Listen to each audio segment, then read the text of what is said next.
2024 का लोकसभा चुनाव अब तीसरे चरण की तरफ बढ़ रहा है, लिहाजा तमाम मुद्दे अब चुनाव के दौरान भी नज़र आने लगे हैं। मंचों से हिंदू मुसलमान, उसके साथ साथ अलग अलग तरीके के नारे भी बड़े नेताओं की तरफ से दिए जा रहे हैं। क्या कुछ प्रभाव इसका चुनाव के दौरान पड़ता हुआ नज़र आएगा, इसी को जानने के लिए, समझने के लिए हम जनता के बीच में हैं। आप देख सकते हैं कि तमाम लोग यहाँ पर मौजूद हैं। इन सब के बीच में हम जान करके ये जानना चाहेंगे कि आखिर हिंदू मुसलमान को लेकर के जो विपक्ष अपनी अलग अलग तरीके की बात रखता है, दूसरी तरफ जो भारतीय जनता पार्टी के नेताओं की तरफ से बात की जाती है, क्या कुछ इसका प्रभाव चुनाव के दौरान पड़ेगा या फिर जनता अपने हिसाब से इस बार मत देने का मूड बना रही है। क्या लग रहा है इस बार प्रधानमंत्री नरेंद्र मोदी जिस हिसाब से बातचीत कर रहे हैं अल्पसंख्यकों को लेकर के, उसी तरह विपक्ष भी अपनी बात रख रहा है। क्या कुछ प्रभाव नज़र आएगा हिंदू मुसलमान को इस वक्त तीसरे चरण के पहले चुनाव में नज़र आ रहा है मुद्दा?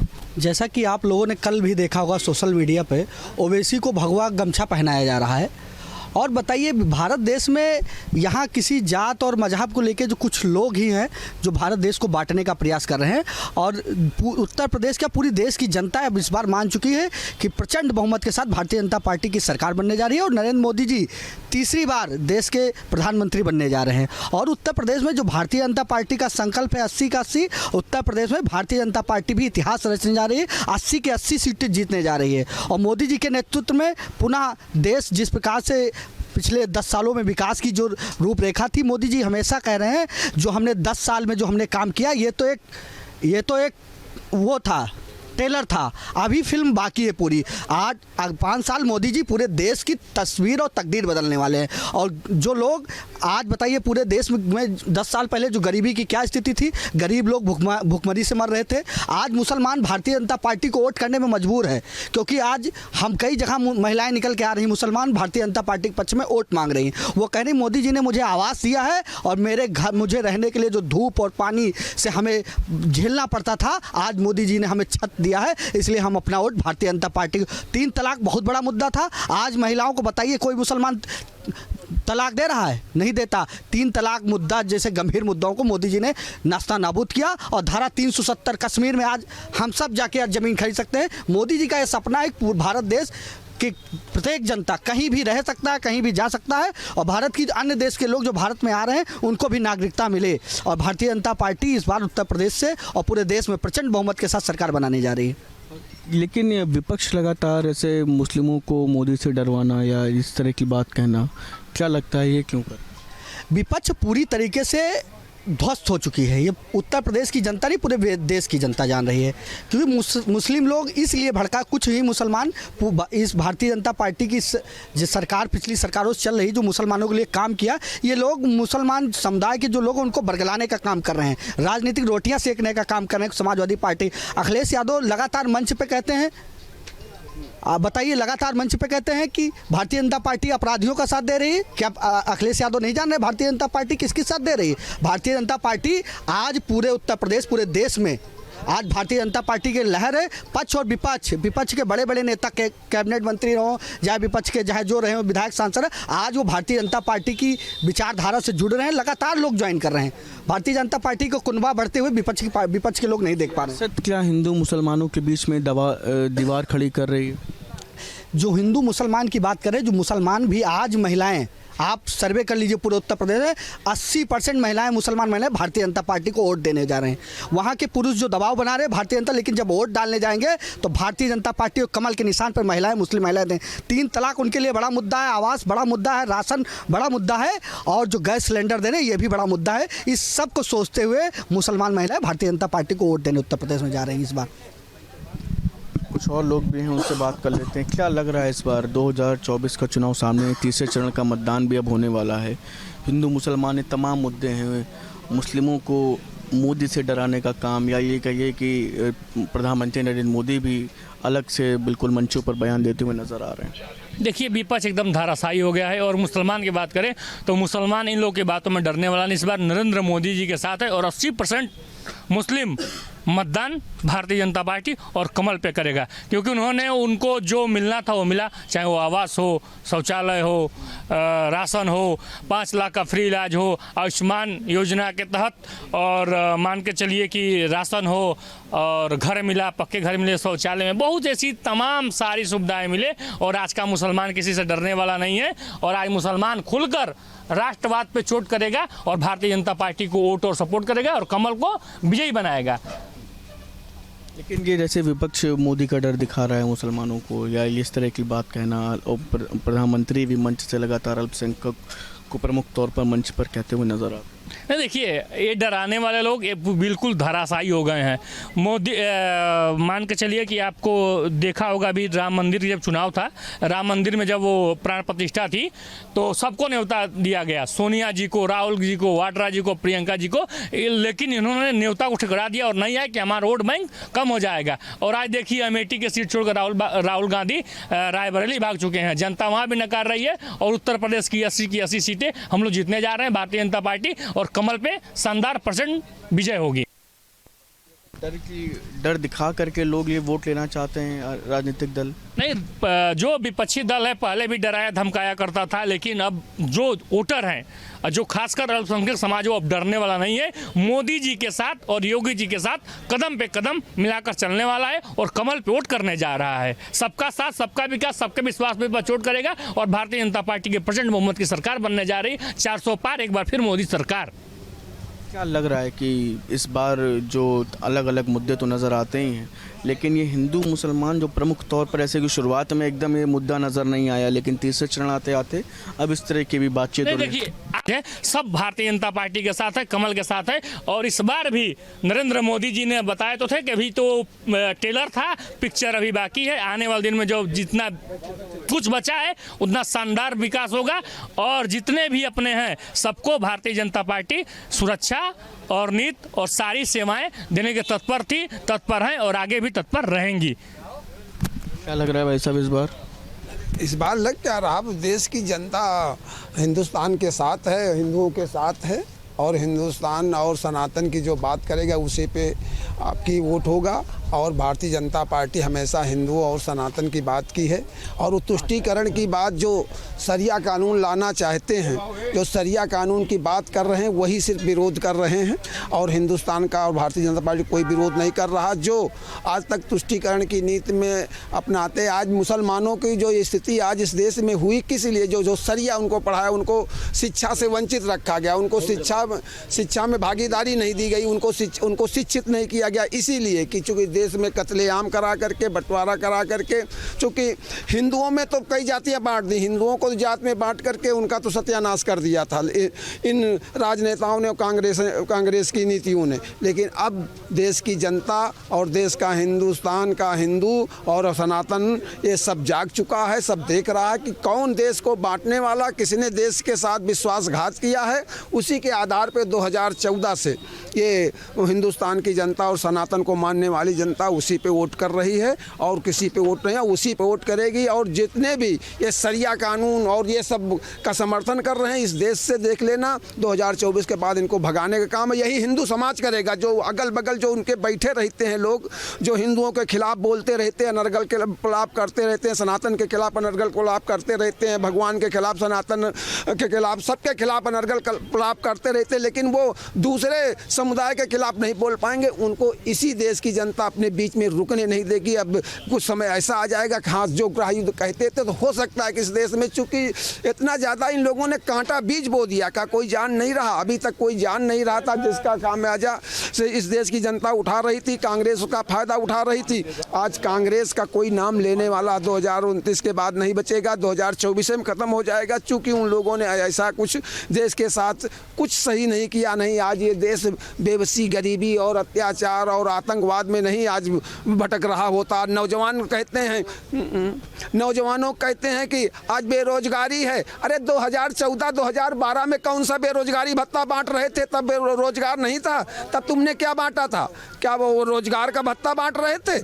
आप बता रहे हो बेरोजगारी बढ़ी है और वो महंगाई बढ़ी। महंगाई जब कोई चीज़ का वो होगा तो महंगाई। लग रहा है कि सियासत दो वर्गों के बीच में नफरत फैलाने का। बिल्कुल बिल्कुल बिल्कुल, ये सियासत सिर्फ वो लोग, भारतीय जनता पार्टी लोग जैसे कि उनके पक्ष में बोलते हैं, दूसरे लोग दूसरे के पक्ष में, तो क्या नफरत फैलाने का काम चुनाव के दौरान, क्या वोट की फसल काटने के लिए नफरत फैलाई जाती है? बिल्कुल बिल्कुल। अब भाई आपने देखा फर्रुखाबाद में कह रहा वोट जिहाद होगी। अरे यार, इस तरह के शब्द तुम इस मतदान में और इस लोकतंत्र के पर्व में तुम इस तरह के वोट जिहाद करने आए हो? इस देश में वोट जिहादे तो किया तुमने। वोट जिहाद के बदौलत 60 साल तुमने यहाँ पे देश में राज किया, चूंकि हिंदुओं को बांट करके, और दलित है, पिछड़ा है, इसमें बांट करके तुमने, और उनका भी भला तुमने नहीं किया और उनका भी हक तुमने खाया है। आज उसी का काम है। आज अब जो 80% चाहे दलित हो चाहे पिछड़ा वर्ग है, वो जो 20% लोगों ने खाया है, उनको आज जवाब देने के लिए तैयार है। सबका साथ सबके विश्वास पे भारतीय जनता पार्टी को वोट करेगा।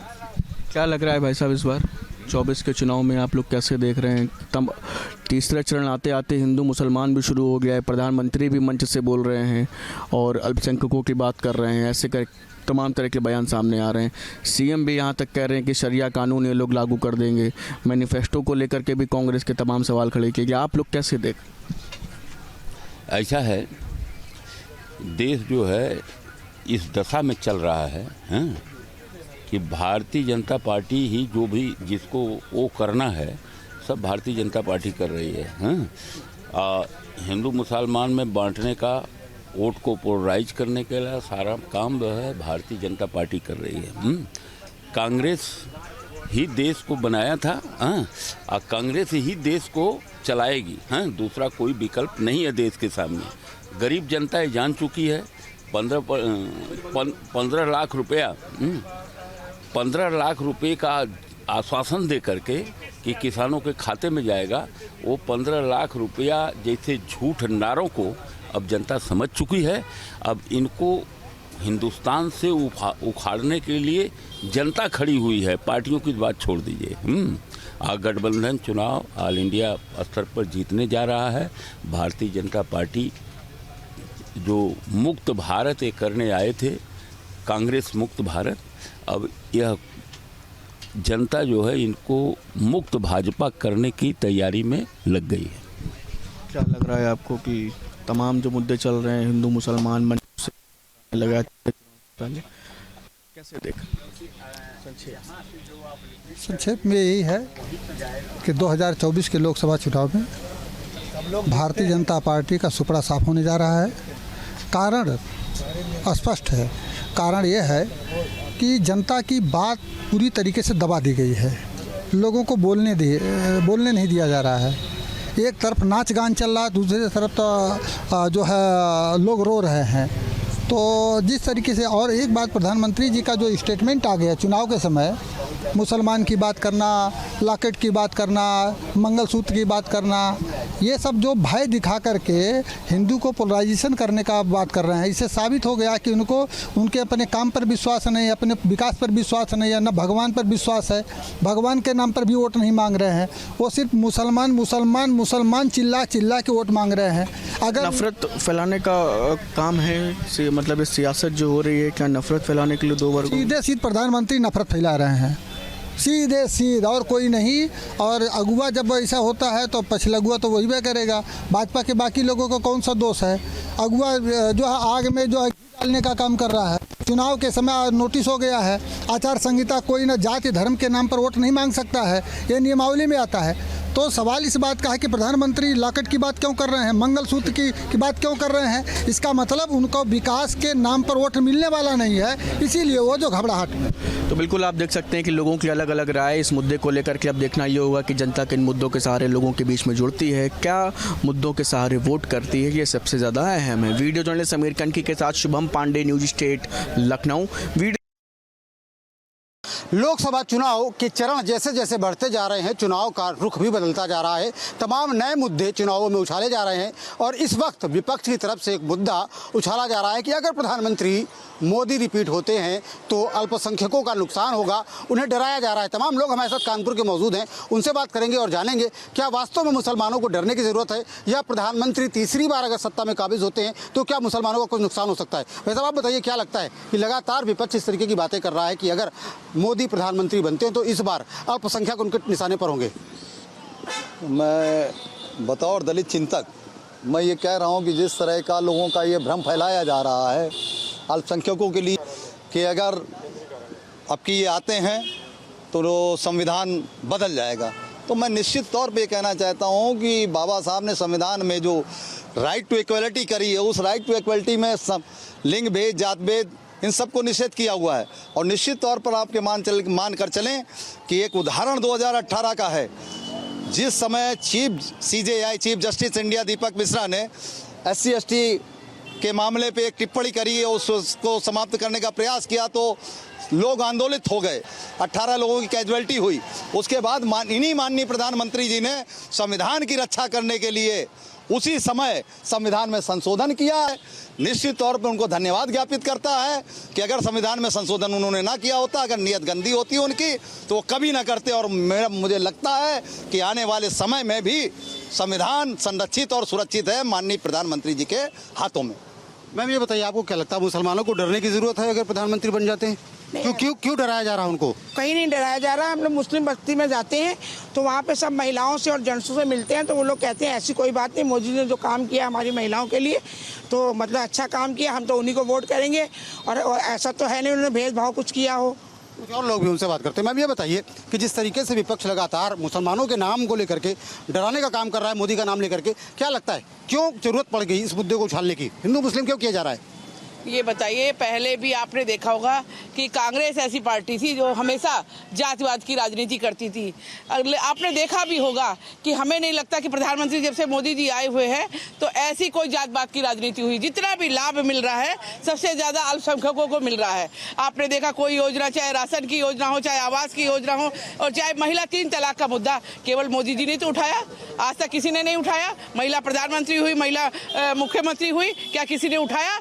लगातार प्रधानमंत्री जी उन्होंने कहा जात पात से ऊपर उठकर हम काम कर रहे हैं और संविधान की बात जो कह रहे हैं वो सब अनर्गल आलाप कर रहे हैं, क्योंकि सब लोग धराशायी हैं। किसी को ये लग रहा है कि हम कुछ नहीं कर पा रहे हैं, इसलिए ये सब अनर्गल आलाप कर रहे जा रहे हैं। हमारे यहाँ प्रधानमंत्री जी लगातार उन्होंने कहा सबका साथ, सबका विकास, सब पे विश्वास, उस पर राजनीति कर रहे हैं। उन्होंने कभी नहीं कहा कि हम केवल मुस्लिमों के लिए ये कर देंगे वो कर देंगे। उन्होंने, आपने देखा होगा कि लगातार वो मुस्लिमों के लिए भी कह रहे हैं। उन्होंने भारत की नागरिकता दी, जो बाहर से आए उस पर काम किया और भी काम कर रहे हैं। आप कोई बताइए ना, कोई मुसलमान बताए हमें को कि उनको किसी चीज़ का लाभ नहीं मिला। सब चीज़ का लाभ बराबर मिल रहा है और सबसे अधिक मिल रहा है। आपने देखा होगा, इसीलिए हमारे यहाँ अल्पसंख्यक आयोग बना हुआ है। अल्पसंख्यक, आप बताइए क्या लगता है इस मुद्दे को उछाले जाने की क्या जरूरत महसूस हो रही है? क्या विपक्ष डरा हुआ है? विपक्ष के पास कोई मुद्दा नहीं है, तो एक मुद्दा बना के जो अल्पसंख्यक के लोग हैं उनको कहीं ना कहीं भ्रमित कर रही है विपक्ष कि भारतीय जनता पार्टी के पक्ष में जो मुस्लिम महिलाएं ज़्यादा से ज़्यादा समर्थन कर रही हैं और मुस्लिम युवक हमारे ज़्यादा से ज़्यादा माननीय योगी जी जो हमारे उत्तर प्रदेश के चीफ मिनिस्टर हैं, हमारे प्रधानमंत्री जी जो हमारे देश के प्रधानमंत्री हैं, उन्होंने जिस तरह का माहौल बनाया था सबका साथ, सबका विकास, सबका विश्वास, उसके तहत ये भारतीय जनता पार्टी और प्रधानमंत्री ये काम कर रहे हैं। तो विपक्ष के पास कोई मुद्दा नहीं है, तो इस मुद्दे को भ्रमित करके अपने पाले में वो लोगों को लाना चाहते हैं। क्या लगता है फायदा होगा इस मुद्दे का उनको? इस मुद्दे से तो उनको कोई फायदा नहीं होगा, क्योंकि भारतीय जनता पार्टी की जो नीयत रही है उसके तहत सभी लोग देशवासी ये जान चुके हैं कि कांग्रेस ने किस तरह से तुष्टीकरण की राजनीति की थी और समाजवादी पार्टी ने किस तरह से उनका लाभ लिया था, मगर फिर भी उनको कोई सम्मान नहीं दिया। अगर सम्मान दिया तो हमारे देश के प्रधानमंत्री आदरणीय मोदी जी ने दिया, उत्तर प्रदेश के मुख्यमंत्री आदरणीय योगी जी ने दिया। मोदी जी से मुसलमान क्यों भयभीत हो? विपक्ष क्यों भ्रम फैला रहा है इस बात को लेकर? विपक्ष के पास कोई मुद्दा नहीं है, विपक्ष मुद्दा विहीन है, क्योंकि मुद्दा कुछ भी नहीं है उसके पास। सिर्फ ये भ्रम फैलाने का काम हमेशा से विपक्ष ने किया है, क्योंकि मुद्दा है नहीं। और आपने जैसे देखा कल अखिलेश यादव जी के रोड शो में, जो रोड शो इनका था करहल विधानसभा में, महाराणा प्रताप की मूर्ति के ऊपर चढ़कर अखिलेश यादव जी के गुंडों ने, जैसे कहा जाता है कि जिस गाड़ी में सपा का झंडा उस गाड़ी में गुंडा, तो वही गुंडे का काम उन्होंने कल वहाँ करहल विधानसभा में करके दिखाया है। उनकी मूर्ति पर चढ़कर असभनीय टिप्पणी करी है। इसके लिए बहुत शर्मनाक इन्होंने काम किया है। इनको अपने लोगों को समझाना चाहिए कि इस तरीके की हरकतें ये न करें, और भ्रम फैलाने का काम सिर्फ इनकी पार्टी का है और किसी का नहीं है, क्योंकि इनके पास कोई मुद्दा नहीं है और हम जो चीज़ें सबको दे रहे हैं वो एक साथ दे रहे हैं।